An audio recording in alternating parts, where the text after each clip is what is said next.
एक बार एक बहुत बड़ा बिजनेसमैन एक छोटे से गांव में जाता है। उसका मकसद होता है कि उस गांव में एक बड़ी सी फैक्ट्री लगानी है। वहीं वहां एक ऐसी जगह पर पहुंच जाता है जहां पर उसके सामने एक नदी होती है और उस नदी के सामने वो गांव। अब उसके सामने दो रास्ते हैं। पहला ये कि वो सड़क के रास्ते घूम कर उस गांव तक पहुंचे, जिसमें लगभग 10 घंटे लगेंगे, क्योंकि वहां तक पहुंचने का कोई डायरेक्ट रास्ता है ही नहीं। दूसरा रास्ता ये था कि वो एक नाव में बैठकर उस रास्ते गांव तक पहुंचे, जिसमें केवल 20 मिनट लगेंगे। तो अपना टाइम बचाने के लिए उसने उस नाव के जरिए पहुंचने का फैसला कर लिया। वो नाव बहुत छोटी सी थी, जिसमें एक तरफ वो आदमी बैठा था जो नाव चला रहा था और दूसरी तरफ वो बिजनेसमैन बैठा था। नाव में बैठने के थोड़ी देर बाद बिजनेसमैन ने नाव वाले से पूछा, तुझे पता है तेरी नाव में कौन बैठा है? तो नाव वाले ने बड़े भोलेपन से कहा, नहीं साहब, मैं नहीं जानता। तब बिजनेसमैन ने कहा, अरे तू अखबार नहीं पढ़ता क्या? मेरी फोटो तो हर दूसरे तीसरे दिन अखबार में छपती रहती है। तो नाव वाले ने कहा, अरे साहब, मुझे पढ़ना लिखना आता ही नहीं है।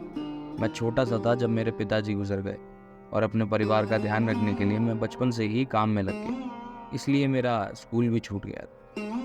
ये सुनकर बिजनेसमैन ने नाव वाले का मजाक उड़ाते हुए कहा, अरे तुझे तो पढ़ना लिखना भी नहीं आता, ऐसी जिंदगी का क्या फायदा? ये सुनकर उस नाव वाले को बहुत बुरा लगा, लेकिन उसने कुछ नहीं किया। थोड़ी देर बाद बिजनेसमैन उस नाव वाले से बोला, अभी कुछ दिन बाद ये जो तू सामने जमीन देख रहा है ना, वहाँ मेरी एक बड़ी सी फैक्ट्री लगेगी, जहाँ पर हम मिनरल वाटर की बॉटल्स बनाएंगे। उस नाव वाले को बात समझ में नहीं आई। उसने कहा, किस चीज़ की फैक्ट्री साहब? तो बिजनेसमैन ने बड़े इरिटेट होकर उससे कहा कि अरे वहाँ पानी की बोतलें बनेंगी, जो तेरे गांव में नहीं बिकती लेकिन शहरों में बहुत ज़्यादा बिकती हैं। तब नाव वाले ने कहा, अरे साहब, मुझे क्या पता होगा, मैंने तो कभी इस गांव से बाहर एक कदम तक नहीं रखा। फिर बिजनेसमैन ने उसके ऊपर हंसते हुए बोला, तू कभी इस गांव से बाहर तक नहीं गया? अरे तुझे तो पता ही नहीं होगा कि शहर क्या होता है, ऐसी जिंदगी का क्या फायदा?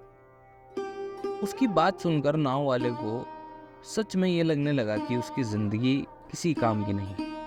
ये सोचते हुए उसका नाव से हल्का सा ध्यान हटा ही था कि नाव एक बड़े से पत्थर में जा लगी, जिसकी वजह से नाव में पानी भरने लगा और नाव डूबने लगी। उस जगह पर पानी बहुत गहरा था और किनारा बहुत दूर था। नाव वाले को समझ में आ गया था कि अब इस नाव को बचाने का कोई भी दूसरा तरीका नहीं है। फिर वो अपनी जान बचाने के लिए नदी में छलांग लगाने ही वाला था कि तभी उस बिजनेसमैन ने पूछा फिर वो अपनी जान बचाने के लिए नदी में छलांग लगाने ही वाला था कि तभी उस बिजनेसमैन ने पूछा, आपको तैरना आता है? तो बिजनेसमैन ने घबराकर पूछा, ऐसा क्यों पूछ रहे हो? मुझे तैरना तो नहीं आता। उसकी ये बात सुनकर नाव वाले को हंसी आ गई और बोला, अरे साहब, आपको तो तैरना तक नहीं आता, ऐसी जिंदगी का क्या फायदा?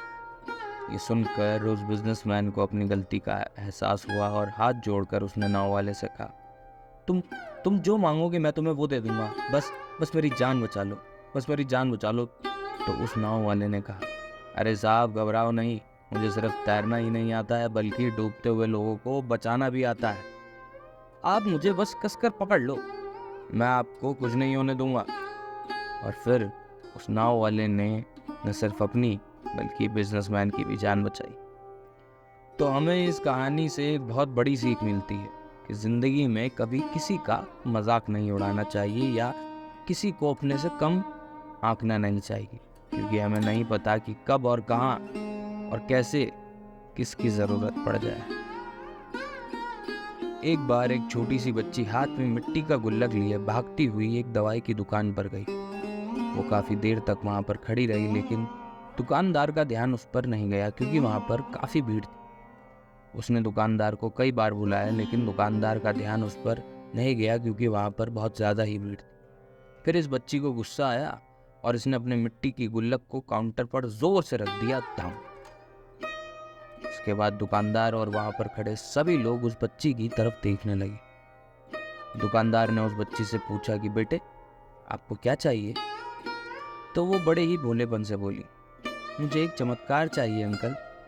ये सुनकर दुकानदार को कुछ भी समझ में नहीं आया और ना ही वहाँ पर खड़े लोगों को कुछ समझ में आया। तभी उसकी तरफ सब लोग देखने लगे। फिर दुकानदार ने उससे कहा कि बेटे, यहाँ तो चमत्कार नहीं मिलता। तो बच्ची को लगा कि वो उससे झूठ बोल रहे हैं। तो उसने कहा कि मेरे गुल्लक में ना बहुत सारे पैसे हैं अंकल, बताओ आपको कितने पैसे चाहिए, लेकिन मैं आज यहाँ से चमत्कार लेके ही जाऊंगी। तभी काउंटर पर खड़े एक सभ्य आदमी ने उससे पूछा कि बेटी, आपको चमत्कार क्यों चाहिए? तब उस बच्ची ने अपनी कहानी बताई कि अभी कुछ दिन पहले मेरे भाई के सर में बहुत तेज दर्द हुआ। मेरे मम्मी पापा उसको हॉस्पिटल ले गए और उसके बाद कई दिन तक मेरा भाई घर नहीं आया।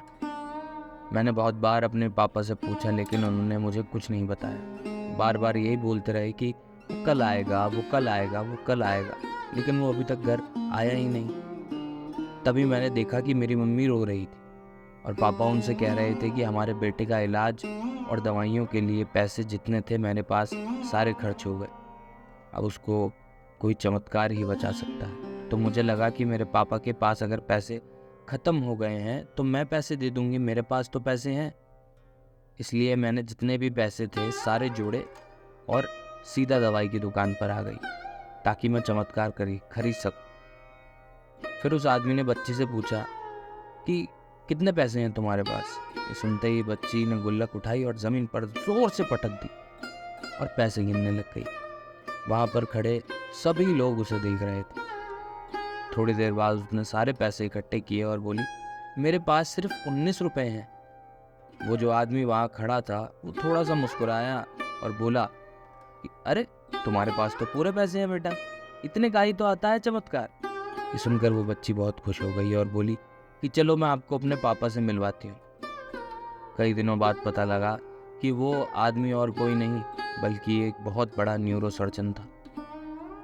उसने सिर्फ 19 रुपए में उसकी भाई की सर्जरी कर दी और उसका भाई कुछ दिन बाद ठीक होकर घर वापस आ गया। फिर कुछ दिन बाद वो बच्ची, उसके भाई, उसके पापा और उसकी मम्मी साथ बैठे हुए थे और बात कर रहे थे कि तभी उसकी मम्मी ने उसके पापा से पूछा कि अब तो बता दो, ये चमत्कार आपने कैसे किया? तभी उसने बोला कि ये चमत्कार मैंने नहीं बल्कि आपकी बेटी, इसने किया है। तो यहाँ पर एक बहुत बड़ी सीख हमें ये मिलती है कि जो हम उस छोटी सी बच्ची से सीख सकते हैं कि ज़िंदगी में कभी कभी ऐसा होता है कि हमको कोई रास्ता नज़र नहीं आ रहा होता और हम लोग हिम्मत हार जाते हैं। तब हमारे अंदर का बच्चा जो होता है वो कोशिश करने से कभी पीछे नहीं हटता। वो हार मानने के लिए तैयार होता ही नहीं है क्योंकि उसको ना शब्द समझ में आता ही नहीं है। वो बच्चा जिसके लिए कुछ भी नामुमकिन नहीं है, क्योंकि वो हर हाल में कोशिश करता रहता है, कोशिश करता रहता है, कोशिश करता रहता है। हम आशा करते हैं कि आपको ये स्टोरी पसंद आई होगी।